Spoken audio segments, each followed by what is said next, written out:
आज मैं आपको जो कहानी सुनाने जा रहा हूँ वो एक दुखी लड़की की कहानी है और कहानी का नाम है कीमत। बहार के आखिरी अयाम थे।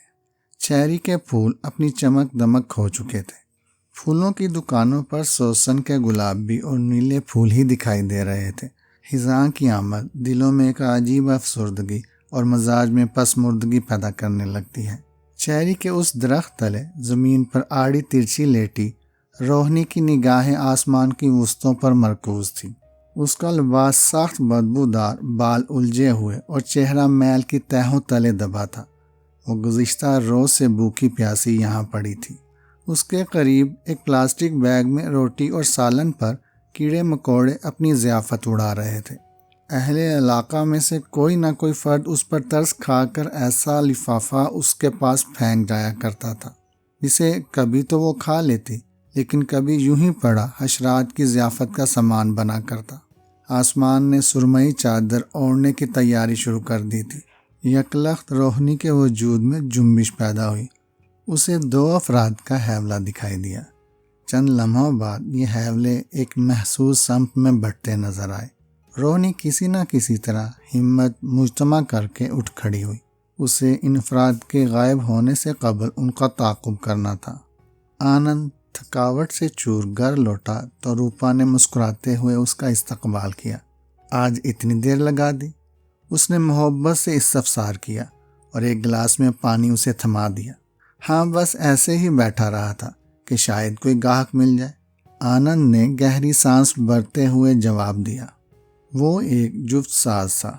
उसका ज़रिए मुआश लोगों की फटी पुरानी जूतियां सिलाई करना था। इस छोटे से कस्बे में गाहक भी क्या मिलते हैं। रूपा ने तासुफ से सर हिलाया। मैंने तो तुमसे कितनी बार कहा है कि किसी बड़े कस्बे में कोशिश करो। तुम्हारे हाथ में इतना हुनर है, उसका इस्तेमाल तो करो। उसने शोहर को एक बार फिर तहरीक दी। हुनर ज़रूर है, लेकिन बागे की रेखा नहीं है। आनंद ने अफसुर्दगी से जवाब दिया। अब तो ऐसा लगता है सिर्फ जूतियों की सिलाई ही याद है। नई जूतियां बनाने का सारा हुनर ही भूल गया है जैसे। जब काम नहीं मिलेगा तो ऐसा ही होगा ना। रूपा ने होंठ भींचे। किसी बड़े कस्बे में किस्मत आजमा कर देखो तो सही। पहले तो बहूजी और माताजी की वजह से कहीं जा नहीं पाते थे, लेकिन अब तो वो भी स्वर्गवास हो गए हैं। रूपा ने आनंद के आनजहानी वालदैन का हवाला दिया। उन दोनों की बीमारी और हिदमत के बायस आनंद कई बरसों से इसी इलाके तक महदूद रह गया था। छोड़ो इन बातों को, समय आने पर देखा जाएगा कि क्या करना है। ये रोहनी कहाँ है? दिखाई नहीं दे रही। कहीं बाहर खेल रही है क्या? आनंद ने बात टालते हुए कहा। रोहनी उनकी अकलौती बेटी थी। वो बाहर कहीं खेलती भी है क्या? रूपा ने एक बार फिर अफसुर्दगी से जवाब दिया। बल्कि यूं कह लो कि कोई भी उसे अपने साथ खिलाना पसंद ही नहीं करता। रूपा की इस बात पर आनंद का दिल भी अफसुर्दगी से लबरेज हो गया। रोहनी एक कमरू और कदरे बदहैयत लड़की थी।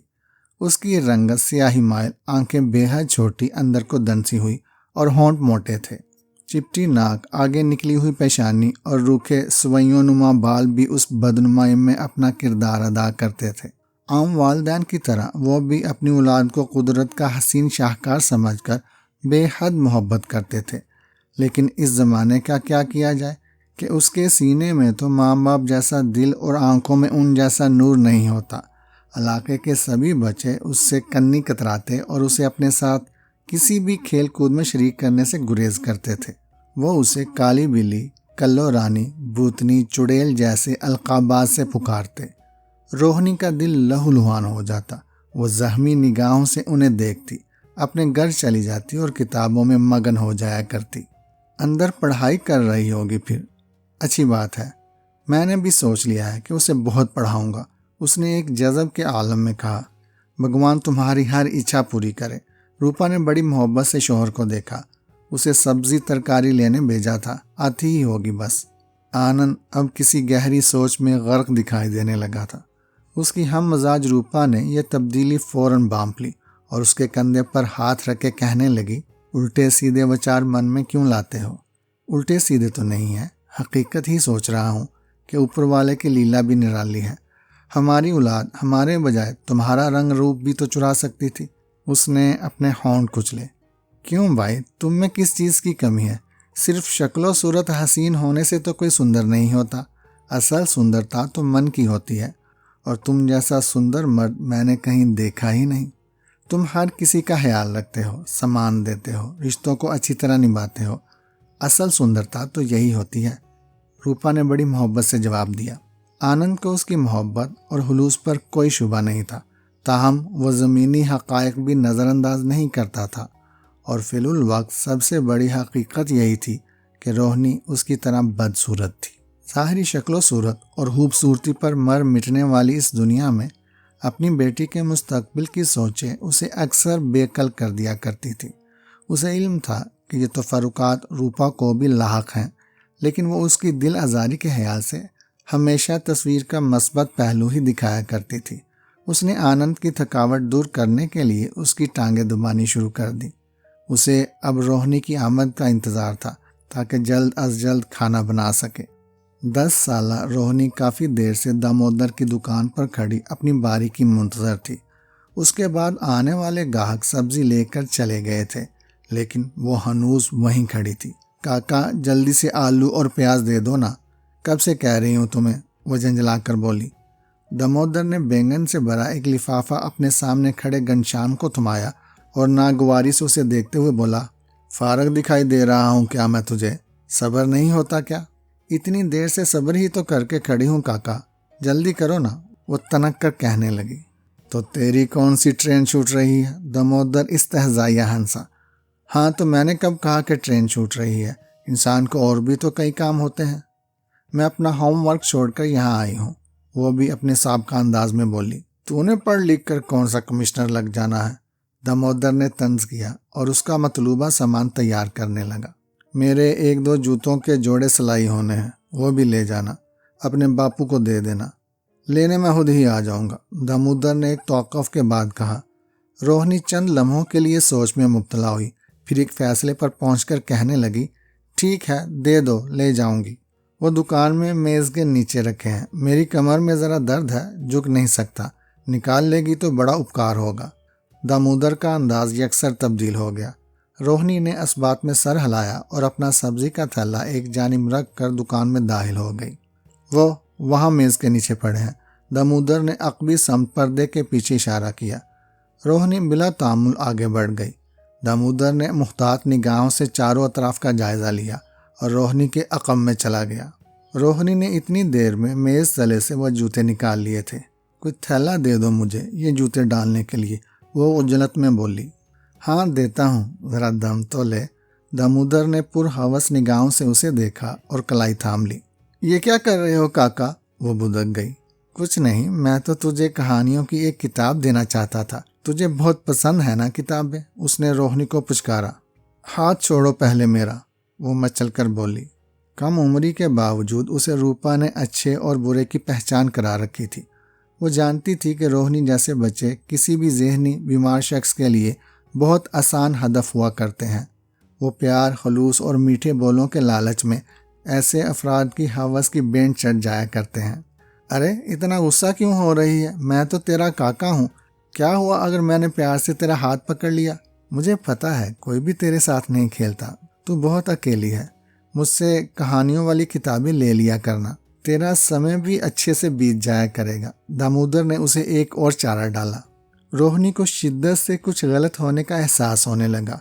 वो लम्हाती तौक़ुफ़ के बाद चीख कर कहने लगी, अगर मेरा इतना ही ख्याल है तो अपनी बेटी को भेज दिया कर मुझसे खेलने के लिए, वो भी तो मेरे जितनी ही है। अपनी आवाज़ आहिस्ता रख। दामोदर भड़का और मुख्तात निगाहों से पर्दे की जुरी से बाहर झांकने लगा। रोहनी ने उस लम्हाती गफलत का फ़ायदा उठाया और उसके हाथ पर ज़ोरदार तरीके से दांत काटकर खुद को उसकी गिरफ्त से आज़ाद करा लिया। उसके बाद वो ज़क़न भरकर बाहर निकली और सब्जी का थैला पकड़कर घर की जानिब दौड़ लगा दी। दामोदर अपना हाथ सहलाता तिलमिलाती नज़रों से उसे ओझल होता देखता रहा। कहाँ रह गई थी तू रोहनी? इतनी देर लगा दी। रूपा ने उसे देखते ही इस्तफसार किया। अगले ही लम्हे उसका गैर मुतवाज़न तनफ़ुस उड़ती हुई रंगत देखकर ठठक गई। क्या हुआ है तुझे? वो दामोदर काका है ना, वो मुझे। रोहनी का सांस बेइख्तियार फूलने लगा। क्या हुआ है, क्या कहा है दामोदर ने तुझे? उसी लम्हे आनंद की आंख भी खुल गई। वो मुझे दुकान के अंदर ले गया था, कह रहा था कि कहानियों की किताबें दिया करूंगा, रोहिणी ने बताया। वो अच्छा आदमी बिल्कुल नहीं है। आनंद का चेहरा तैश से सुर्ख हो गया। वो बिला सोचे समझे घर से निकला और दामोदर की दुकान की जानिब बढ़ गया। दामोदर ने उसे अपनी समत आते देखा तो लम्हा भर के लिए गड़बड़ाया, ताहम बहुत जल्द हुर्द को पुरस्कून कर लिया। उसने फौरी तौर पर अपने जहन में इस सूरत हाल से निमटने की हिकमत अमली तैयार कर ली थी। आनंद तुंद हवा के बगोले की तरह दामोदर के पास आया और उसका गिरेबान पकड़कर दुकान से बाहर घसीट लिया। तेरी ये जुर्रत, हरामखोर कमीने, तेरी ये जुर्रत! वो आपे से बाहर हो चुका था। क्या हो गया है आनंद? आराम से बात करो, क्या हुआ है तुझे? दामोदर ने हैरत और बौखलाहट का शानदार मुजाहरा किया। इसी असना में वहां मजीद कई अफराद भी इकट्ठे हो गए। रूपा भी मुतवख्खश अंदाज में रोहिणी का हाथ थामे एक समत खड़ी शोहर की हालत देखकर खुद भी लरज रही थी। तो इस काबिल है क्या तुझसे आराम से बात की जाए, जानवर, जलील इंसान? आनंद ने उसे गूसों की जद पर रख लिया। आनंद का ये तैश और बिगड़ती सूरत हाल देखकर घनश्याम और राजीव आगे बढ़े और उसे अपनी गिरफ्त में ले लिया। आराम से बात करो, कुछ बताओ तो सही, हुआ क्या है? राजीव ने उसे पुरस्कून करना चाहा। बेगैरत इंसान है ये, हमारी बच्चियों पर गंदी नजरें रखता है, उनका फायदा उठाने की कोशिश करता है। आनंद चिल्लाया। किसकी बच्ची पर गंदी नजर डाली है मैंने? ये सब खड़े हैं यहाँ, पूछो इनसे, कभी किसी को मैली नजर से देखा है क्या? उसने हैरत का मुजाहरा किया। नहीं, आज तक ऐसा कभी नहीं हुआ। हजूम में मौजूद कई अफराद ने एक जुबान होकर कहा। देखो आनंद, अगर तुम्हें मुझसे कोई बात मनवानी थी या तुम्हें कुछ चाहिए था तो ऐसे ही बता देते, ये सब करने की क्या जरूरत थी? दामोदर ने इत्मीनान से चोट की। आनंद उसके शातिराना अंदाज पर साकत रह गया। क्या मतलब है तेरा इस बात से? क्या कहना चाहता है तू? वो बेयकीनी से बोला। दामोदर ने चेहरे पर मुताफसाना तासरा सजाए और आजुर्दगी से कहने लगा, तूने जो कुछ रोज पहले मुझसे थोड़ा उधार मांगा था ना, मैं तुझे नहीं दे सका। तूने ही तो तब कहा था कि मुझे पछताना पड़ेगा, और आज अपनी बच्ची को यूं बीच में घसीट लाए हो। भगवान जानता है कि मैंने उसे कभी इस नज़र से नहीं देखा। अरे देखने के लिए यही कल्लो रानी रह गई है क्या? मजमा में से किसी ने दबी आवाज में कहा। दीगर अफराद में से भी कई एक के चेहरों पर इस्तहज़ाइया मुस्कुराहट दिखाई देने लगी। इसकी तरफ देखने के लिए तो वैसे भी बहुत हौसला चाहिए भाई। एक और तमसहराना जुमले ने आनंद का दिल चीर कर रख दिया। रोहिणी और रूपा काटो तो बदन में लहू नहीं के मसदाक साकत खड़ी थी। रोहिणी के दिल पर हर एक लफ्ज तेजाब की सी सोख्तगी पैदा कर रहा था। हाँ, इतना तमाशा करने की जरूरत नहीं है। बेहतर यही है कि इस मामले को अपने घरों में निपटाओ। कस्बे के एक बुजुर्ग ने दामोदर और आनंद को मशवरा दिया। वो बात अलग थी कि उनकी आंखों में आनंद के लिए वाज़ह शुबहात, गुरेज और किसी हद तक हकारत थी। वो एक इनकलाबी लम्हा था। आनंद का वजदान बाम गया कि रोहिणी की कम रुई और उसकी गुर्बत इंसाफ की राह में हायल सबसे बड़ी रुकावट है। इस एहसास ने आनंद को इस कदर शिकस्ता किया कि उसने पल भर में ही वो फैसला कर लिया, जिसके लिए रूपा जाने कितने बरसों से कोशिश कर रही थी। उसने घर पहुंचते ही रूपा से मुहातिब होकर बींची हुई आवाज में कहा, कल बड़े कस्बे में जाकर किसी खोली और काम का पता करता हूँ। बेहतर यही है कि अब यहाँ से कहीं और चले जाएं। हाँ स्वामी, यही बेहतर है। कम से कम ये गुर्बत हमें दोबारा इस तरह जलील तो नहीं करेगी। रूपा की आंखों में वो लम्हात याद करके आंसू भर आए। दोनों अफराद अब एक महसूस गोशे की तरफ रवां थे। रोहिणी के लिए ये नज़ारा नया नहीं था, इसके बावजूद चेहरे पर कर्ब उमड़ आया। हिस्सियात उसी जानिब मुतवज्जह हो चुकी थी। वो मुनासिब फासला रखते हुए उन दोनों के अक़ब में चलती रही। दोनों अफराद एक महसूस गोशे की तरफ रवां थे। रोहिणी के लिए ये नज़ारा नया नहीं था, इसके बावजूद चेहरे पर कर्ब उमड़ आया। हिस्सियात उसी जानिब मुतवज्जह हो चुकी थी। वो मुनासिब फासला रखते हुए उन दोनों के अक़ब में चलती रही। उसे यकीन था कि उन्हें उसकी मौजूदगी का रत्ती भर भी अंदाज़ा नहीं होगा। ये यकीन कुछ बेबुनियाद भी नहीं था। इससे कबल भी रोहिणी ने हर ताक़ुब कामयाबी से ही निभाया था। मुकाबिल एक लम्हे के लिए भी उसकी जानिब मुतवज्जह नहीं हो पाता था। दोनों अफराद कुछ देर यूं ही आगे बढ़ते रहे, फिर उनके कदम साकत हो गए। रोहिणी भी चाबुक दस्ती से फौरन एक आड़ में हो गई। उसे इल्म था कि अब आगे क्या करना है। आनंद अगले ही रोज बड़े कस्बे की जानिब रवाना हो गया। उसकी वापसी 3 दिन बाद हुई। वो काफी थका हुआ था और निढाल दिखाई दे रहा था। रूपा ने फौरन एक गिलास में पानी लाकर उसे थमा दिया। कोई काम बना या नहीं, उसने तजब्जुब से दरियाफ्त किया। हाँ, काम का बंदोबस्त भी कर रहा हूँ और खोली का भी। सामान वगैरह बांध लो, हम 2-3 दिन में चले जाएंगे यहाँ से। उसने एक ही सांस में पानी खत्म किया और वहीं चारपाई पर नीम दराज होकर आंखें मूंद ली। रूपा ने उसके हुक्म की तामील में 2 रोज में ही सारी तैयारियां मुकम्मल कर ली। वो तीनों किसी को कुछ बताए बगैर बड़े कस्बे में मुंतकिल हो गए। यहाँ जूते बनाने वाला एक कारखाना था। आनंद को उसी कारखाने में मुलाजमत मिली थी। यहाँ हम अपना भविष्य खुद बनाएंगे। मैं रोहिणी को कस्बे के सबसे बड़े और बेहतरीन स्कूल में दाखिल कराऊंगा। वो पढ़ लिख कर बहुत आगे जाएगी। आनंद ने रूपा से कहा। हाँ, हम सब भूल जाएंगे। अब कोई उसकी शक्लो सूरत पर उंगली नहीं उठाएगा। रूपा के कल्बो रूह बेहद लहूलुहान थे। एक सुहाने मुस्तकबिल के ख्वाब आंखों में सजाए वो बुनियादी नुक्ता यकसर ही फरामोश कर बैठे कि माजी का आसेब रोहिणी के दिलो दिमाग को गिरफ्त में लिए उनके साथ ही मौजूद है। बस उसने अपनी ये मौजूदगी एक महसूस वक्त पर जाहिर करके उनकी ये जिंदगियां एक तलातुम से 2-4 कर देनी थी। इस नए कस्बे में मुंतकिल हुए 4 बरस का अरसा बीत गया। रोहिणी अब शबाब की दहलीज पर कदम रख चुकी थी। उसकी जिंदगी हनूज तन्हाई और एहसास महरूमी का शिकार थी। वो पढ़ाई लिखाई में मतवस्त दर्जे से आगे बढ़ सकी थी, ना ही अपना हल्का अहबाब परवान चढ़ा सकी थी। उसकी जमात में हर लड़की उससे दूर रहती, लड़के उसके साए से भी दूर भागते थे। उसे आसपास देखकर ही इधर उधर हो जाते थे। अपने हम उम्रों का ये गुरेज रोहिणी का दिल लहू लहू कर देता, लेकिन कहीं कोई दरमाना था। वो बरगद के पेड़ तले बैठी हाली नजरों से सब लड़के और लड़कियों को बाहमी गुफ्तगू और हंसी मजाक करते देखती रहती। स्कूल के लड़के और लड़कियों में दोस्ताना और मानवी ताल्लुकात भी आम थे, लेकिन रोहिणी की जिंदगी से ये खाना यकसर ही खाली था। उम्र बढ़ने के साथ किसी रफाकत का एहसास उसके दिल में खलिश की चुटकियां भरता, लेकिन दरमा मिलता भी तो कैसे। वो खामोशी से बरगद के पेड़ तले अपना वक्त गुजारती और दोबारा पढ़ाई में मसरूफ हो जाती। ये मामूलात काफ़ी अरसा यूं ही रवा रहे और फिर उसकी ज़िंदगी में गौतम की आमद हुई। गौतम उस स्कूल में नया आया था और रोहिणी से एक जमात आगे था। उसे देखते ही रोहिणी के वजदान ने भांप लिया कि वो भी कहीं ना कहीं उसी के कबीले से ताल्लुक़ रखता है। गौतम एक पस कामल लड़का था। उसकी टांगें पोलियो का शिकार और चेहरे पर चेचक के दाग थे। ये बदनुमाई उसका सबसे बड़ा आयम थी। वो भी फारग वक्त गुजारने के लिए कोने खुदरे तलाश किया करता। कुछ ही रोज़ बाद वो रोहिणी की जानिब मुतवज्जा दिखाई देने लगा। यहाँ क्यों बैठी रहती हो तुम? उसने एक रोज़ दरियाफ्त कर ही लिया। वहाँ मेरी कोई जगह नहीं है, रोहिणी ने गहरी सांस लेकर जवाब दिया। क्यों, तुम तो मुकम्मल हो, फिर वहाँ जगह क्यों नहीं है? गौतम ने अफसुर्दगी से कहा। तुम्हारी नज़र कमज़ोर है क्या? रोहिणी तलही से बोली। मैं कहाँ से उन जैसी लगती हूँ तुम्हें? मुझसे तो यहाँ टीचर्स ने भी कभी प्यार से बात नहीं की। मेरा पूछा गया कोई भी सवाल बस टाल देते हैं। रोहिणी बेख्तियार ही अपना एक और दुख कह बैठी। तुम चाहो तो मुझसे मदद ले सकती हो, मैं स्टडीज़ में बहुत अच्छा हूँ।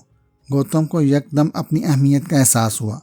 अगर ऐसा हो जाए तो अच्छी बात है, कम से कम मेरी एक परेशानी तो ख़त्म होगी। रोहिणी के एहसास से तशक्कुर पर गौतम की आंखें चमक उठी। एहसास से अहमियत में यकदम ही कई गुना इजाफा हो गया था। उस रोज़ के बाद उन दोनों की ही ज़िंदगी एक नए मामूल पर रवा हो गई। रोहिणी अपनी पढ़ाई का हर मामला गौतम के गोश गुजार देती। वो बिलाशुबा हर मजमून में ताक था और नहायत खलूस से रोहिणी की मदद कर दिया करता। जवाबी तौर पर वो उसे अपने घर से लाया खाना खिला देती।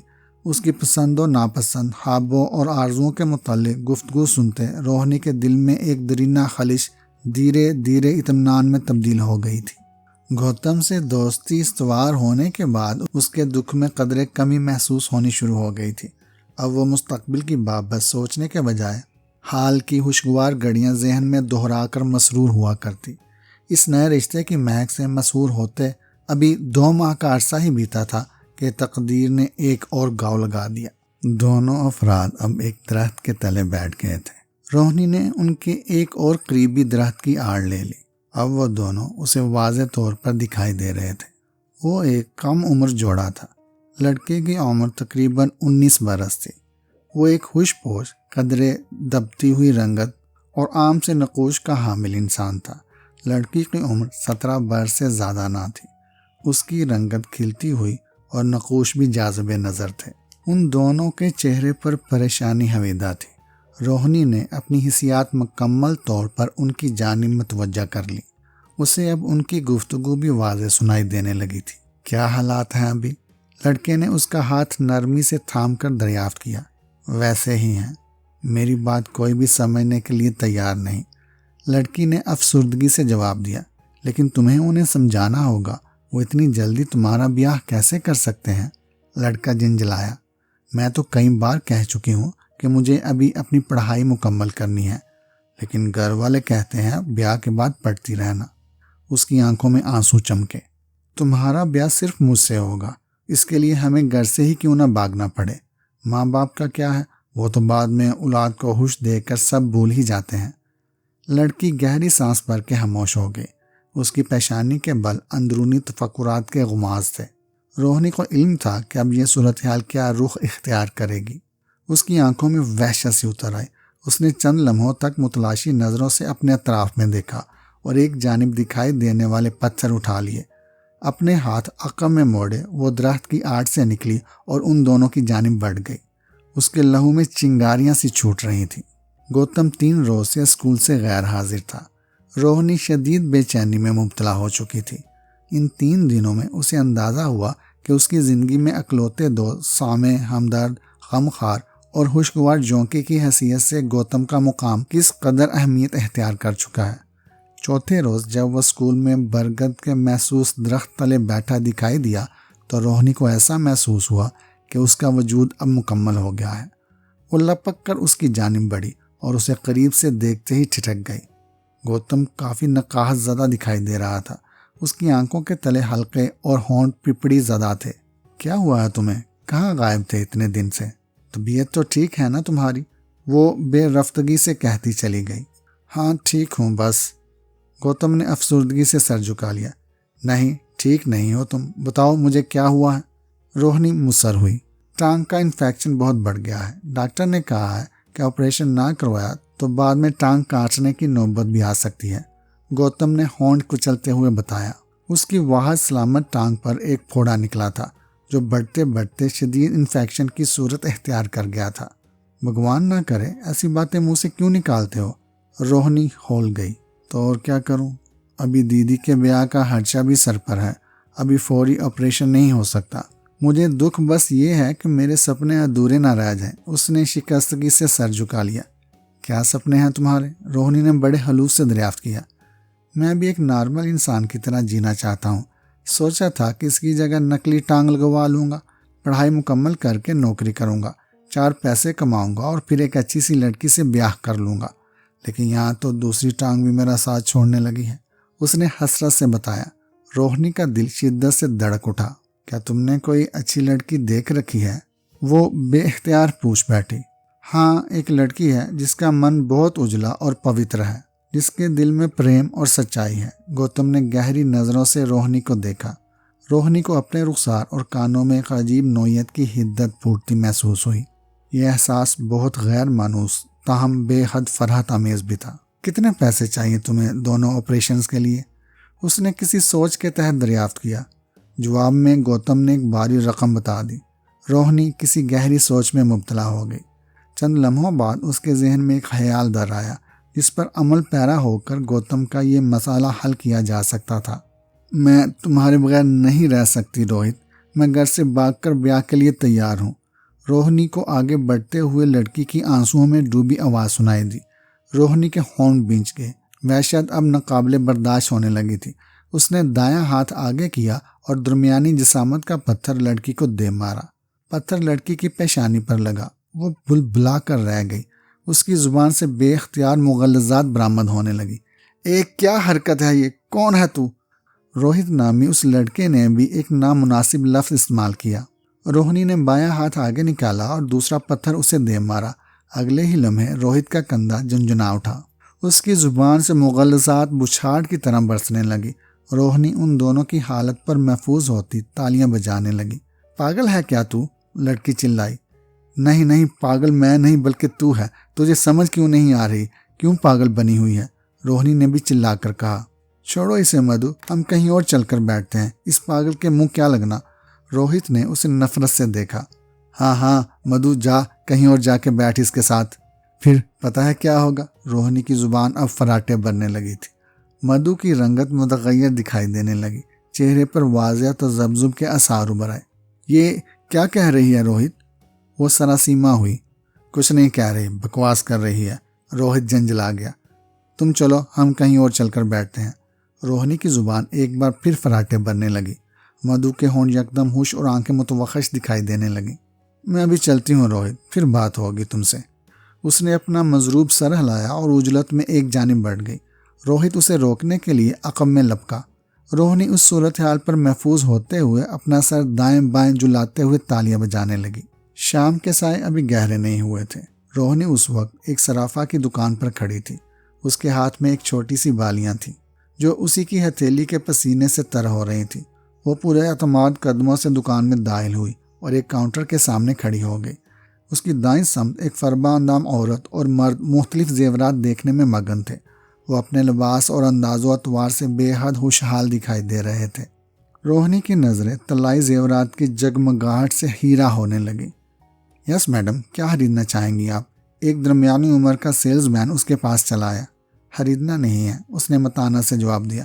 मुझे किसी ने ये बालियां गिफ्ट की हैं। मैं इनकी कीमत का अंदाज़ा लगवाना चाहती हूँ। रोहिणी ने एतमाद से कहकर बालियां उसकी जानिब बढ़ा दी। सेल्समैन ने कदर मशकूक निगाहों से उसे देखा, फिर पड़ताल के लिए दुकान की अंदरूनी समत बढ़ गया। रोहिणी की हिसियात मुकम्मल चुकन्ना हो गई। उसने तिरछी नज़रों से उस फरबा अंदाम जोड़े को देखा जिनकी खरीदारी अब मुकम्मल हो चुकी थी। औरत ने जेवरात के डिब्बों का महसूस बैग बेपरवाही से निचली जानिब रख दिया। मैम, पर्ल देखना चाहेंगी आप? सेलमैन ने हुश अलाकी से उसे मुहातिब किया। अरे पहले बताते ना, अब बिल बन गया है तो याद आया है तुम्हें? मर्द ने जंजलाहट का मुजाहरा किया। हाँ क्यों नहीं, दिखाइए। औरत पुरजोश हुई। उसका ध्यान अब शॉपिंग बैग की जानिब से हट गया था। रोहिणी को अपनी खुशकिस्मती पर यकीन करना दुश्वार होने लगा। वो ऐसे ही किसी मौका की तलाश में तो यहाँ आई थी। गो उसे अपनी कामयाबी का 1% भी यकीन नहीं था। ताहम ऐसे मौका का तो उसने तस्वुर भी नहीं किया था। उसका जहन तेज़ी से काम कर रहा था। दोनों मर्द व ख़वातीन अब बाहमी गुफ्तगू में मसरूफ़ थे। औरत उसकी जंजलाहट पर शाकिर दिखाई दे रही थी। मर्द बौखलाहट में अपने रवैये पर माजरत करता उसे मनाने लगा। रोहिणी एतमाद और गैर महसूस से अंदाज में नीचे झुकी और ऊपरी सम दिखाई देने वाली अंगूठियों की 2 डिब्बियाँ सूरत से अपने बैग में मुंतकिल कर लीं। इसी असना में वो सेल्समैन उसकी बालियां लिए चला आया। ये पीतल की बालियां हैं मैम, सोने का पानी तक नहीं चढ़ा इन पर। वो इस्तेहज़ाई अंदाज में बोला। ओह, मुझे तो कहा था कि सोने की हैं। रोहिणी ने आज़ुर्दगी का भरपूर मुजाहरा किया। किसी ने गिफ्ट के नाम पर आपके साथ धोखा किया है, वो साफ गोई से बोला। ताहम नज़रों में एक ही पैगाम वाज़े था। तुम्हें कोई इतना महंगा गिफ्ट देगा भी क्यों? तुम्हें ऐसे ही बेवकूफ़ बनाया जा सकता है। रोहिणी ने यह पैगाम पूरी शिद्दत से महसूस किया। उसका चेहरा जब से सुर्ख हो गया। रोहिणी का हर मसाम अब पसीना उगलने लगा था। वो बिला ताहिर दुकान से बाहर चली गई। उसका दिल शिद्दत से धड़क रहा था। कन पट्टियों और सर की अकबी समत में भी अजीब धमाके महसूस होने लगे। जेवरात की इस चोरी के बाद अभी एक और मुश्किल मरहला भी दरपेश था। उसने ये दोनों अंगूठियां कस्बे से बाहर जाकर फरोख्त करने का फैसला कर लिया था। घर पहुंचते ही उसने दोनों डिब्बियां एक दरख्त के खोखले तने में छुपा दी। अपनी इस कामयाबी और गौतम की मुश्किलात की हल का तस्वुर उसे अब सरशार करने लगा था। होंठों से मुस्कुराहट जुदा होने का नाम ही नहीं ले रही थी। उस लम्हे उसे अंदाज़ा ही ना था कि यह सरशारी बेहद मुख्तसर होगी। चंद घंटे भी नहीं गुजरे थे कि खोली पर पुलिस ने दावा बोल दिया। चेरी के दरख्तों पर शाम गहरी होने लगी थी। रोहिणी एक दरख्त के साथ पुष्ट टिकाए हला में नजरें जुमाए बैठी थी। उसके चेहरे पर माजी की परछाइयों का रक्स, वहशत और कर्ब बेहद नुमाया था। कुछ ही पल गुजरे थे कि उसे हवा के दोष पर चंद सरसराहटें महसूस हुई। रोहिणी की हिसियात यकदम चुकन्ना हो गई। उसके आसपास यकीनन कुछ अफराद मौजूद थे। रोहिणी का यह अंदाज़ा बिल्कुल दुरुस्त साबित हुआ। कुछ देर बाद निस्फ दर्जन के करीब अफराद उसके सामने चले आए। रोहिणी उनमें से चंद एक की सूरत शनासा थी। उनमें रोहित, विक्रांत, राजू और बिलाल उसका शिकार रह चुके थे। बकिया दोनों अफराद कदरे अधेड़ उम्र थे। उन सभी में एक ही पहलू मुश्तरक था। उनकी आंखों में हशमत और चेहरों पर तैश सब था। रोहनी के पिपड़ी ज़्यादा होंठ मुस्कुराहट के अंदाज में फैले तो जख्मों से लहू का एहराज होने लगा। रोहनी ने होंठों पर जुबान फेर कर यह लहू हुश किया और गहरी नज़रों से इस मुख्तसर मजमा का जायज़ा लेने लगी। उसे अंदाज़ा हो गया था कि अब कैसी सूरत हाल दरपेश आने वाली है। खोली के दरवाजे पर होने वाली दस्तक बहुत गैर मानूस और वहशियाना थी। इस समय कौन आ गया है? रूपा को हैरत हुई।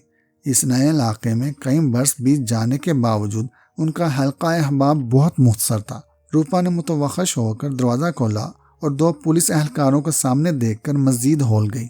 क्या बात है? वह हकला कर बोली।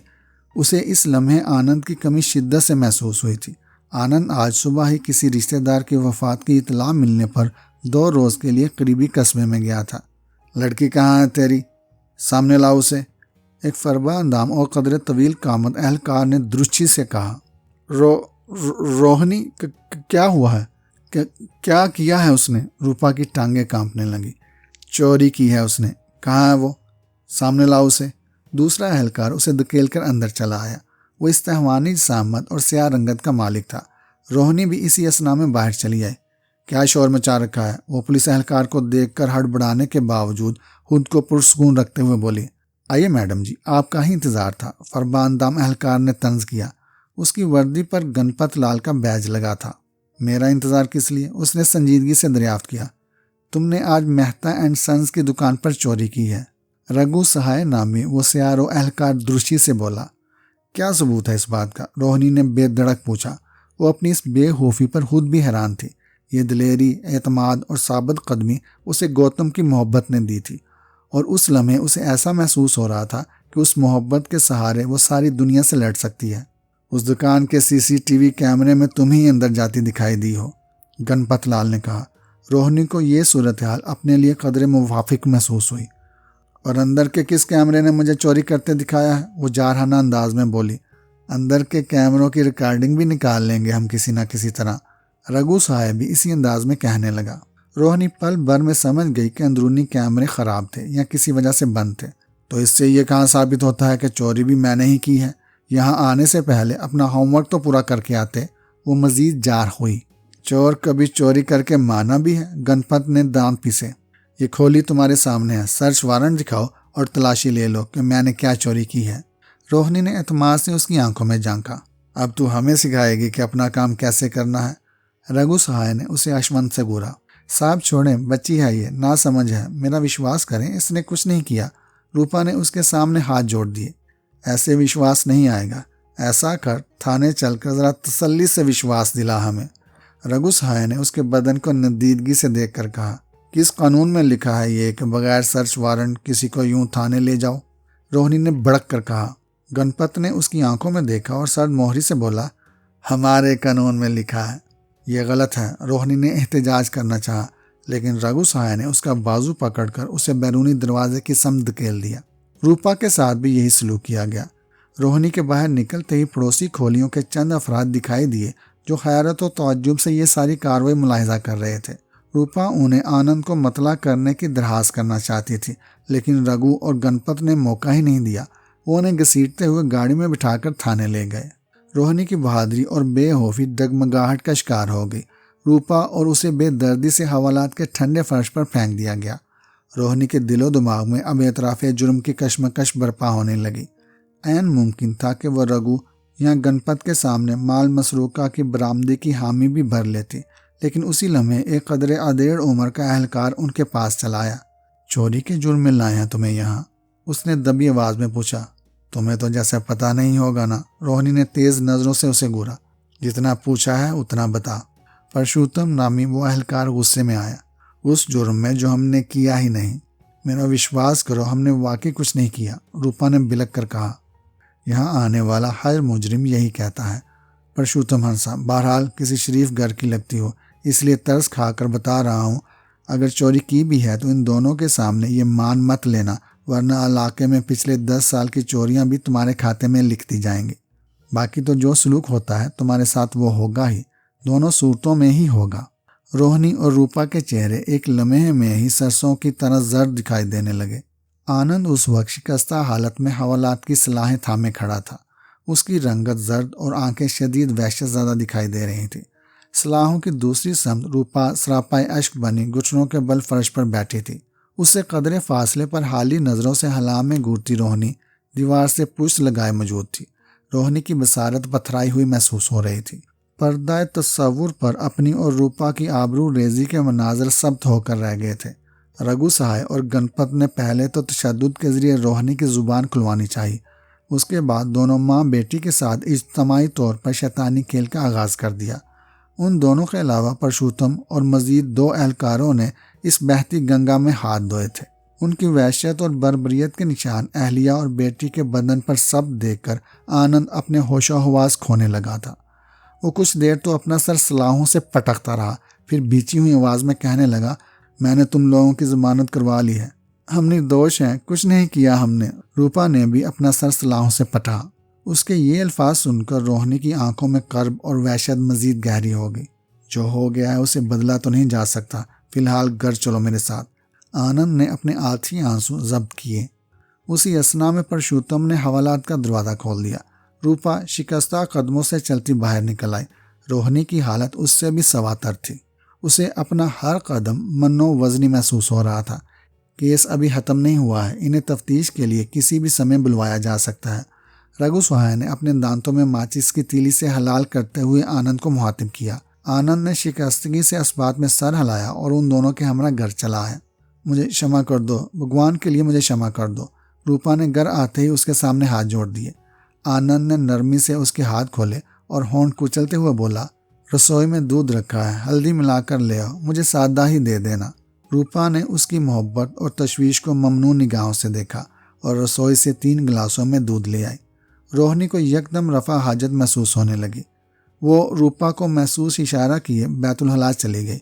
उसकी वापसी तक आनंद और रूपा अपने गिलास खाली कर चुके थे। दूध पी लेना रोहनी, आनंद ने आंखों से बाजू हटाकर कहा। वो चारपाई पर नीमदराज था। रूपा भी दूसरी चारपाई पर गठरी की सूरत में सुकड़ी सिमटी लेटी थी। आप आराम करें, मैं पी लूंगी, रोहनी ने टाल दिया। उसकी नज़रें घड़ी की सुइयों पर मरकूज थी। स्कूल में छुट्टी का वक्त होने वाला था। वो किसी भी तरह गौतम से एक बार मुलाकात करना चाहती थी। उसने गिलास और ट्रे उठाकर रसोई में रखे और आनंद के दोबारा आंखें मूंदते ही खामोशी से दरवाज़ा बंद करके स्कूल की समत रवाना हो गई। उसके दिलो दिमाग में एक कशमकश बरपा थी। थाने में पेश आने वाले वाक़यात असाबो हवास पर थोड़ा जनी करते तो कभी गौतम का मुस्तकबिल महफूज हो जाने का ख्याल कदरे फरहत फराहम करने लगता। अगले ही लम्हे ये ख्याल रूपा और उसके साथ होने वाले सलूक से मरबूत हो जाता तो वो शिद्दत से अपना सर दाएं बाएं झटकने लगती। इन्हीं ख्यालात में उलझी वह स्कूल पहुंच गई जहां तुलबा की छुट्टी हो चुकी थी। वहां पहुंचते ही एक और क़यामत उसकी मुंतज़र थी। तुमने गौतम को देखा है? रोहनी ने 8वीं जमात की एक लड़की से दरियाफ्त किया। वो भी कोई देखने की चीज़ है? वो लड़की च्युइंगम चबाते हुए मुंह फाड़ कर हंसी। उसे सिर्फ तुम ही देख सकती हो और वो इसे। उसके साथ खड़ी एक और लड़की ने लुकमा दिया। बड़ा हौसला है भाई दोनों का। च्युइंगम चबाती लड़की ने एक और कहका लगाया। हाँ, इतनी बदसूरती लेकर फिरना और जीना वाकई बहुत हौसला है। दूसरी लड़की अपनी खूबसूरती और नज़ाकत के बायस कुछ ज़्यादा ही सफाक थी। रोहनी ने एक सुलगती निगाह उन दोनों पर डाली और नज़रअंदाज किए आगे बढ़ गई। गौतम को देखा है कहीं? उसने स्कूल के चपड़ासी से दरियाफ्त किया। ये चपड़ासी दफ्तरी अहकामात मुख्तलिफ इस्ताज़ा और तुलबा तक पहुँचाने पर मामूर था। हाँ, ऑफिस में बैठा है। उसके पिताजी फीस जमा करवाने और उसके किसी ऑपरेशन के लिए छुट्टी की बात करने आए हुए हैं। अच्छा, धन्य हो आपका, रोहनी ने उजलत में कहा और दफ्तर की जानिब बढ़ गई। दफ्तर के सामने पहुंचते ही उसे गौतम दिखाई दे गया। वो लपक कर उसकी जानिब बढ़ी।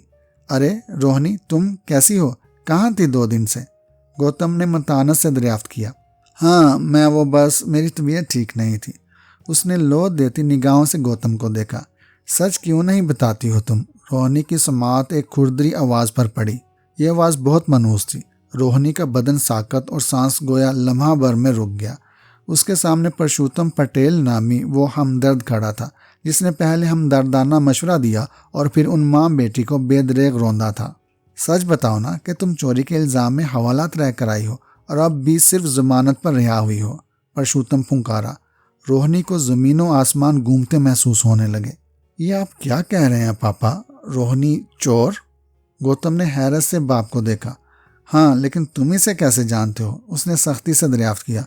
वो बस ऐसे ही, स्कूल में पढ़ते सामना तो हो जाता है ना, गौतम हकला गया। रोहिणी को ज़मीन व आसमान की गर्दिश तेज तर महसूस होने लगी। गौतम लम्हा भर में ही उसे आशनाई दोस्ती और कल्बी ताल्लुक को फरामोश कर गया था। इस स्कूल में अब मुजरिम पढ़ने लगे हैं क्या? मैं बात करता हूँ प्रिंसिपल से। वो दन करता हुआ दफ्तर की जानिब बढ़ गया। गौतम, रोहिणी ने उसे मुहातिब करना चाहा। उसके लिबास में जेवरात की दोनों डिब्बियाँ शदीद हिद्दत देने लगी थी। ये डिब्बियाँ वो इस इरादे से हमरा लाई थी कि गौतम को ये कहकर कहीं बाहर फरोख्त करने के लिए राज़ी करेगी कि आनंद ने उसके मुस्तकबिल के लिए बनवा कर रखी हुई थी। मुझे तुमसे ये आशा नहीं थी रोहिणी। अब ये मत कहना कि तुमने कोई चोरी नहीं की। मेरे पापा कभी झूठ नहीं बोलते। वो एक सच्चे और ईमानदार पुलिस वर्कर हैं। वो रुखाई से बोला। रोहिणी की समात में गोया किसी ने पिघला शीशा उंडेल दिया। गौतम उसे नज़रअंदाज करके दफ्तर में चला गया, जहाँ प्रिंसिपल अब परशुत्तम को ये यकीन दिलाने में मसरूफ़ था कि स्कूल में किसी मुजरमाना जहनीत के हामिल तालिब इल्म के लिए कोई जगह नहीं है। वो रोहिणी का नाम स्कूल से खारिज करके सर्टिफिकेट में भी चोरी का जुर्म दर्ज करेगा। वो कहीं और दाखिला लेकर पढ़ाई के काबिल नहीं रहेगी। रोहिणी के दिमाग की झंझनाहट शदीद तर हो गई।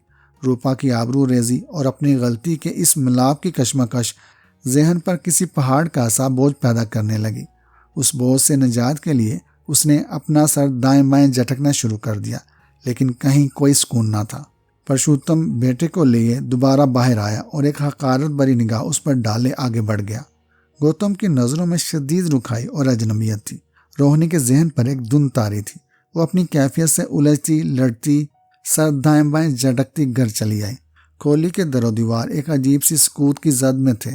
वो बोझल कदमों से चलती अंदर दाखिल हुई तो सामने दिखाई देने वाले मंजर से उसका वजूद बेतरह झुंझुनाया कि वो अपनी आंखें बंद किए जोरदार चीखें मारती चली गई। उसके सामने आनंद और रूपा बेहिस्सो हरकत पड़े थे। उनके मुंह और नाक से खून की लकीर बहकर गर्दन तक चली गई थी। रोहिणी के लिए अपनी आसाबी शिकस्तगी के बावजूद ये समझना दुश्वार नहीं हुआ था कि आनंद ने उस दूध में तीनों के लिए ही कुछ मिलाया था। रोहिणी उसी वहशत और कर्ब से चीखती आगे बढ़ी और रूपा की चारपाई से अपना सर पटकने लगी। अरे कोई पकड़ो इसे, सदमे से दिमाग ही उलट गया है शायद इसका। रोहिणी की समात में एक आवाज़ आई। उसकी चीहो पुकार से आस पड़ोस के चंद अफराद वहां चले आए थे। मैं संभालती हूँ इसे, सरस्वती नामी पड़ोसन ने कहा और उसे बाजुओं से थामे एक कोने में ले गई। शांत हो जा मेरी बच्ची, भगवान की यही मर्जी थी, सरस्वती ने उसे पिचकारा। रोहिणी की चीखों में मजीद शिद्दत आ गई। उसने अपने चेहरे पर थप्पड़ मारकर बाल नोचने शुरू कर दिए थे। वो अपने असाब पर काबू मुकम्मल तौर पर खो चुकी थी। सरस्वती उसे कुछ देर तक खामोश करवाती रही, फिर थक हार कर एक जानिब रखे कपड़ों को लंबाई के रुख में काट कर उसके हाथ और पांव अकम में बांध दिए। उसके बाद चंद एक टुकड़ों को गोले की सूरत में देकर उसके मुंह में ठूंस दिया। रोहिणी की चीहो पुकार अब दम तोड़ गई थी। वो कुछ लम्हे अपने सर को वैश्याना अंदाज में झटकती रही और फिर होशो हवास से बेगाना हो गई। रोहिणी को 2 रोज बाद होश आया तो उसकी दुनिया अंधेर हो चुकी थी। आनंद और रूपा की आखिरी रसूमात अदा कर दी गई थी। सरस्वती ने उसकी बंदिशें खोलकर खाना खिलाना चाहा तो उसने वैश्याना अंदाज में थाली पीछे धकेली और बरहना पांव ही बाहर निकल गई। सरस्वती उसके पीछे लपकी, लेकिन वो जकन भरकर दूर निकल चुकी थी। इस भाग दौड़ में भी सर के झटके जारी थे। भागते हुए जब टांगे बेदम और तनफ़ुस गैर मुतवाज़िन हुआ तो वो हामते हुए घुटनों के बल ज़मीन बोस हुई और आसमान की जानिब देखते हुए दाढ़े मार मार कर रोने लगी। कौन हो तुम? कहाँ से आई हो? रो क्यों रही हो? आसपास मौजूद अफराद उसकी हालत देखकर तशवीश ज़दा हो गए। रोहिणी ने सरासीमा नज़रों से उन्हें देखा और एक बार फिर कानों पर हाथ रख के चीखने लगी। पागल लगती है बेचारी, पुलिस स्टेशन ले चलते हैं इसे, वही खोज लगा सकते हैं कि यह कहाँ से आई है। इस मुसर मजमा से बरामद होने वाली एक आवाज़ ने उसके अज़ाब को मज़ीद झटका दिया। वो मुतवख्खश होकर उठी और बिला सोचे समझे एक जानिब दौड़ लगा दी। उसे खुद भी अंदाज़ा नहीं था कि वो कहाँ और किस इलाके तक चली आई है। ज़ख्मी पाँव लहूलुहान होकर पीप ज़दा हो गए थे। अब भागना तो दरकना, उसके लिए चलना भी दुश्वार था। वो किसी न किसी दरख्त तले नीम जान होकर पड़ी रहती। उस इलाके के अफराद और पुलिस ने भी उसका अता पता मालूम करने में नाकाम होकर उसे उसके हाल पर ही छोड़ दिया था। वह दिन भर वहीं पड़ी रहती। उसके पाँव और बदन पर मक्खियाँ बुनबुनाया करती। नकाहत और बेबसी उसके वजूद पर इस तरह गालिब आ चुकी थी कि कभी जुम्बिश करना भी दुश्वार महसूस होता। इस लाचारी के बावजूद रोहिणी के बदन में उस लम्हे वहशियाना क़ुव्वतें बेदार हो जाती जब वो किसी नौजवान लड़के और लड़की को बैक वक्त साथ देखती। वो अपने आसपास कोई न कोई पत्थर उठाकर उन्हें मारने के लिए लपकती। उस लम्हे उसकी ज़ुबान से बरामद होने वाले फ़िक़रात मुकाबिल को मज़ीद बराफ़ोख्ता कर देते। धीरे धीरे उसके आसपास लोगों की आमदरफ्त का सिलसिला मौकूफ़ होने लगा। बस कभी कोई तरस खाकर उसे खाना पहुंचा दिया करता। और आज कई हफ्तों बाद उसके पत्थर की जद में आने वाला रोहित तैशज़दा होकर अपने अहबाब के साथ उसकी गोशमाली करने चला आया था। इस पागल को कब तक अजाब बनाकर यहाँ पर रखना है? रोहित ने अपने साथ अफराद को मुखातिब किया। इसे किसी मेंटल हॉस्पिटल में ही दाखिल करा दो। ये अब लोगों के लिए खतरा बनती जा रही है। राजू नामी दूसरे लड़के ने तैश से राय दी। वो भी इसके हाथों का एक पत्थर खा चुका था। गणेश नामी एक अधेड़ उम्र शख्स ने हाथ उठाकर उन्हें खामोश करवाया और रोहिणी के पास आकर उकड़ू बैठ गया। तुम्हारा नाम क्या है? उसने मुलायमत से दरियाफ्त किया। कल्लो रानी, काली बिल्ली, भूतनी, चुड़ैल, उसने बेहंगम से अंदाज में जर्द दांतों की नुमाइश की। कहाँ रहती थी तुम? नर्क में, वो मजीद बेहंगम अंदाज में हंसी। क्या तुमने इस लड़के को पत्थर मारा था? उसने रोहित की तरफ इशारा किया। हाँ, मारा था ना। रोहिणी ने अपना सर वहशियाना अंदाज में दाएं बाएं झटका। वो हनूज उसी आज़ार और कश्मकश में मुब्तला थी। क्यों, ये सिर्फ यहाँ पेशाब करने ही तो आया था। गणेश ने रोहित की बताई हुई बात का हवाला दिया। झूठ झूठ बोलता है, ये झूठ बोलता है। रोहिणी की आंखों से शरारे लपके। छोड़ो काका, ये पागल है, अनाप शनाप ही बोलेगी। रोहित ने तनफ्फर से उसे देखा। हाँ, तो गलत या झूठ कहती हूँ क्या? तो इन्हें ये बता कर क्यों नहीं लाया कि तेरे साथ एक लड़की भी थी? उस लड़की ने सुर्ख जोड़ा पहना हुआ था। उसके होंठों पर तिल और माथे पर एक पुरानी चोट का निशान था। रोहिणी की जुबान फराटे भरने लगी। उसे अंदाज़ा ही नहीं हुआ था कि महेश नामी दूसरा अधेड़ उम्र शख्स उसके बयान करदा हुलिये पर चौंक कर खा जाने वाली नज़रों से रोहित को घूरने लगा था। वो लम्हा भर में ही बाम गया था कि रोहिणी उसकी भतीजी मधु का हवाला दे रही है। क्या बात हुई थी इन दोनों में? महेश ने तेवरियों पर बल लेकर रोहिणी से दरियाफ्त किया। वो इसे रो रो कर अपने दुखड़े सुना रही थी कि घर वाले शादी कहीं और कर रहे हैं। रोहिणी ने सादगी से बताया। और जवाब में इसने क्या कहा था? महेश ने अपनी मुट्ठियां बींची। कह रहा था कि चलो भाग जाते हैं, एक बार शादी हो गई तो बाद में माता पिता खुद ही मान जाएंगे। बकवास करती है हरामजादी। रोहित भड़क उठा। उसे अपना सारा खेल खराब होता दिखाई देने लगा था। तुमने पत्थर क्यों मारा था इसे? क्या कहा था इसने ऐसा? इस बार गणेश ने दरियाफ्त किया। सच ही तो कहा था, कीमत लेता है। माँ बाप के सिवा हर प्यार, हर रिश्ता कहीं ना कहीं कीमत ज़रूर लेता है। दे सकते हो कीमत? नहीं दे सकते। ये कीमत कोई भी नहीं दे सकता। माँ बाप के सिवा किसी के प्यार की कीमत नहीं चुका सकता कोई। बहुत बारीक कीमत मांगता है ये प्यार, बहुत बारीक कीमत। वो एक बार फिर भयानक आवाज़ में चिल्लाने लगी। रोहित, बिलाल और राजू की आंखों से शरारे लपकने लगे। इनके साथ आने वाली हर लड़की उसके यही अल्फाज सुनकर पहले मुतवख्श होती और फिर बुदक सी जाती। इसे वैद्य जी के पास पहुंचाकर जख्मों की दवा दारू करवाओ। मैं इसके पास खाने के लिए कुछ भिजवाता हूँ। महेश ने हमदर्दी से उसे देखा। वैद्य जी तो शायद कहीं गए हुए हैं, कल ही आएंगे, गणेश कहने लगा। मुझे ज़रा ज़रूरी काम याद आ गया है, बाद में मिलता हूँ तुम लोगों से। वो यकदम ही उजलस ज़्यादा दिखाई देने लगा। रोहित सख्त जुज़बुज़ दिखाई देने लगा। उसका वजदान बाम गया था कि वो लाजमन मधु के अहले खाना से राब्ता करेगा। उसे अपनी हर बाजी उलटते देखकर शदीद वहशत महसूस हो रही थी। मैं तुम्हारे खाने के लिए कुछ भिजवाता हूँ। गणेश ने हमदर्दी से रोहिणी को देखा, जो अपना सर कर्बनाक अंदाज में दाएं बाएं झटक रही थी। तुम लोग भी चलो वापस, इस मामले को बाद में देखते हैं कि क्या करना है। उसने लड़कों को मुखातिब किया। सभी लड़के दांत पीसते शरार नज़रों से रोहिणी को देखते गणेश के अकम में चल दिए। गणेश के अपने घर रवाना होते ही रोहित, राजू, विक्रांत और बिलाल एक दुकान के थड़े पर आ पहुंचे। ये सब अच्छा नहीं हुआ। रोहित ने अपने दाएं हाथ से बाएं हथेली पर मुक्का मारा। हाँ, वो बूढ़े उसकी बातों में आकर बड़ी हमदर्दी करने लगे हैं उससे। बिलाल ने दांत पीसे। यही हाल रहा तो हम दोबारा कभी किसी चमिया के साथ वहाँ नहीं जा सकेंगे। राजू मुतवख्श हुआ। हाँ, वो ऐसी हरामजादी है कि बाग के जिस कोने में भी हो, मेन गेट से किसी भी कपल को आते देखकर उसके पीछे साई की तरह लग जाती है। विक्रांत ने अपने ज़ाती तजर्बे की बिना पर कहा। इस कस्बे की कई लड़कियों से रुमानवी ताल्लुकात थे और उनसे खुफिया सनसनीखेज मुलाकातों के लिए यही बाग बेहतरीन मुकाम था जहाँ रोहिणी नामी इस आसेब ने कब्जा जमा रखा है। इसका कोई ना कोई इलाज करना पड़ेगा, रोहित ने सफाकी से कहा। इलाज तो बस एक ही है, राजू ने मैनी हेजी से कहा। इसके बोझ से धरती को आज़ाद कर दो। तो कर देते हैं, देर किस बात की, बिलाल ने भी सफाकी से जवाब दिया। अभी नहीं तो कभी नहीं, मेरे पास एक मस्त प्लान है। रोहित ने अपनी आवाज़ धीमी की।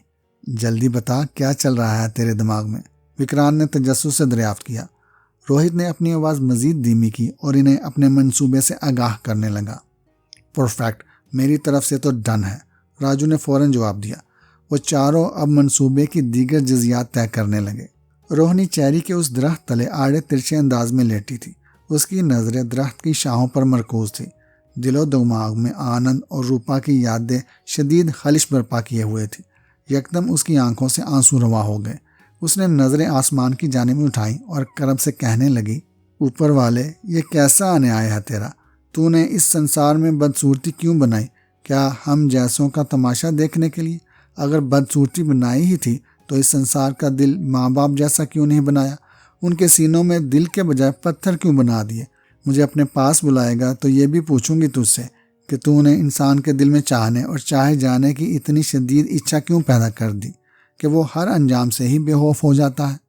मुझे गौतम की सूरत में प्यार, हमदर्दी और भविष्य नजर आया तो मैं सब कुछ भूल गई। ऊपर वाले, क्यों बनाया है ये प्यार इतना जालिम? तूने इंसान को यह एहसास देकर पैदा क्यों नहीं किया कि माँ बाप बहन भाइयों के सिवा हर प्यार कीमत मांगता है? यह कीमत हर कोई नहीं दे सकता। मेरे पास तो माँ बाप के सिवा और कोई रिश्ता भी नहीं था। मुझ जैसी कीमत भी किसी ने चुकाई होगी क्या? मैं इस संसार में क्यों जिंदा हूँ? बुला ले मुझे अपने पास। बात सुन। रोहिणी की इस गिरियाजारी में एक आवाज़ ने हलल पैदा किया। रोहिणी ने निगाहें मोड़कर उस आवाज़ के सम देखा। उसे चंद कदम के फासले पर एक 10-11 साला लड़का दिखाई दिया। उसके हाथ में खाने के बर्तन थे। वो बहुत नागवार और कराहत अमेज नज़रों से रोहिणी की जानिब देख रहा था। हाँ बोल, क्या है? वो तलही से बोली। ये खाना भिजवाया है गणेश काका ने, कह रहे थे तुझे अपने सामने खिलाऊं। उसने बर्तन आगे किए। रोहिणी के मैदे में ईंधन शदीद तर हो गई। उसे शिद्दत से खाने की तलब महसूस हो रही थी। खाना पीना तर्क करने या अपने वजूद को मुख्तलिफ तरीकों से नुकसान पहुंचाने की कोशिशों से खुदकुशी करने से नाकामी पर वो ये रविश तर्क कर चुकी थी। उसने आगे बढ़कर बर्तन थामे और नदीदगी से दाल चावल खाने लगी। चंद ही लम्हों में बर्तन खाली हो चुके थे। लड़के ने वो बर्तन थामे और उजलत में बाग से बाहर चला आया। खिला दिया खाना उसे? रोहित ने उसे देखते ही बेचैनी से मुखातिब किया। हाँ, ये लो बर्तन। लड़के ने उन्हें सबूत दिखाया। शाबाश, ये ले तेरा इनाम। राजू ने एक बड़ी मालियत का नोट उसे थमा दिया। और इस बात का जिक्र किसी से मत करना, बिलाल ने उसे तंबीह की। नहीं करूँगा। लड़के ने नोट थामा और फौरन एक जानिब दौड़ लगा दी। चल देखते हैं चल कर उसे, रोहित ने तजवीज़ दी। तीनों लड़के मुख्तात अंदाज में चलते बाग में चले आए जहाँ रोहिणी एक दरख्त तले हून की कह कर रही थी। उनके होंठों पर मुस्कुराहट रेंग गई। खाने में मिलाए गए जहर ने अपना काम कर दिखाया था। रोहिणी ने उनकी आहट महसूस की तो नकाहत से बामुश्किल सीधी हुई। वो उन्हें देखकर एक बार फिर लम्हा भर में सारी सूरत हाल बाम गई थी। उसके होंठ मुस्कुराहट के अंदाज में फैले और वो सरसराती हुई आवाज़ में बोली, धन्यवाद तुम लोगों का, मुझे मुक्त कर दिया। मैं ये कीमत चुका ही नहीं सकती थी, उसने बदिक्कत कहा। अगले ही लम्हे उसे एक बड़ी खून आलूद कया हुई और उसकी गर्दन एक जानिब ढलक गई। रोहिणी की वफात को 3 रोज़ बीत चुके थे। गणेश ने बड़े बोझल दिल से उसकी आखिरी रसूमात अदा कर दी थी। खिज़ां की आमद अब नज़दीक तर थी। दरख्तों पर पत्ते भी मुरझा चुके थे। कभी किसी हवा का तेज़ झोंका उन्हें शजर से बेघर कर देता। बाग में एक नए जोड़े की आमद हुई। वो दोनों तकरीबन हम उम्र ही थे। उनकी उम्र 17-18 साल से ज़ायद ना थी। यहीं बैठ जाते हैं। लड़के ने लो देती निगाहों से लड़की को मुखातिब किया तो उसने इस बात में सर हिला दिया। वो दोनों अब दरख्त तले बैठे राजो न्याज में मसरूफ़ हो गए। लड़की के अंदाज में एक झिझक और खौफ नुमाया था। वो दजीदा नज़रों से चारों तरफ का जायज़ा लेने लगी। क्यों इतने वहम पाल रही हो नैना? कोई नहीं देखेगा हमें यहाँ। लड़के ने मोहब्बत से उसका हाथ थाम लिया। डर तो लगता है ना सचिन, अगर किसी ने देख लिया तो? नैना ने एक बार फिर चारों सम नजरें घुमाई। कोई नहीं आएगा यहाँ, बिल्कुल अलग कोने में लाया हूँ तुम्हें मैं, सचिन ने उसे कंधे से थाम कर कहा और फिर उसे अपने नज़दीक कर लिया। नैना इस पेशकदमी पर मजीद घबराहट का शिकार हो गई। सचिन इस घबराहट से बहुत महफूज भी हो रहा था, ताहम उसे इल्म नहीं था कि नैना आज तीसरी मर्तबा किसी लड़के के साथ ऐसे मुलाकात के लिए आई है। प्यार नहीं करती क्या मुझसे? सचिन ने आजुर्दगी से दरियाफ्त किया। नैना का दिल इस अंदाज पर बेतरह धड़क उठा, ताहम उसे भी ये अंदाज़ा नहीं था कि सचिन इससे पहले भी तकरीबन निस्फ दर्जन लड़कियों से ये मुकालमा दोहरा चुका है। सबसे ज़्यादा करती हूँ, उसने गहरी सांस ली। विश्वास नहीं है क्या मुझ पर? वो एक और दाव खेलते हुए बोला। उससे भी ज़्यादा है, अनीता ने मजबूत लहजे में जवाब दिया। तो फिर ये दूरी क्यों? सचिन ने उसकी पेशानी के बाल सहलाए। अनीता ने जज्ब के आलम में अपना सर उसके कंधे पर रख दिया। उसके अंदाज में खुद सुपुर्दगी देखकर सचिन मजीद बेबाक हो गया। वो दोनों अब लम्स की जुबान में गुफ्तगू करने लगे थे। सचिन, तुम ब्याह तो करोगे मुझसे? अनीता ने उसकी पेशकदमी में जारहानापन देखकर वही सवाल किया जो वो इससे कबल भी दोनों अफराद से कर चुकी थी। मेरे जीवन में तुम्हारे सिवा किसी की गुंजाइश ही नहीं, मैं सिर्फ तुमसे ही ब्याह करूंगी। सचिन ने भी वही मुकालमा दोहराया जो वो इससे कबल हर लड़की से अदा कर चुका था। अनीता की हुर्सपुर्दगी और सचिन की जारियत में मजीद इजाफा हो गया और इसके बाद उन दोनों में वही रवायती खेल शुरू हो गया। हवा के तेज झोंके से ज़मीन पर बिखरे दरख्त के पत्ते खड़खड़ाने लगे। उन पत्तों में रोहनी की कर्बनाक सरगोशियों की गूंज थी। कीमत अदा करनी पड़ती है। माँ बाप के अलावा दुनिया में हर प्यार कीमत लेता है, बहुत भारी कीमत। हर कोई ये कीमत नहीं चुका सकता। ये कहानी आपको कैसी लगी कमेंट में बताइएगा।